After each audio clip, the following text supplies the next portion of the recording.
கண்ணான கண்ணே உன் வாய் வார்த்தை நம்பி கல்யாண தீபம் ஏற்றினேன். என் தீபம் கோயில் சேராது என்று தண்ணீரை நானே ஊற்றினேன்.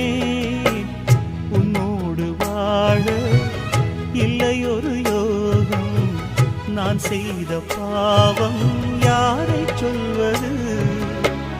காதல் ரோஜாவே நலமாய் நீ வாழ்க, நீ சூடும் பூமாலை நான் போல் வாழ்கவே.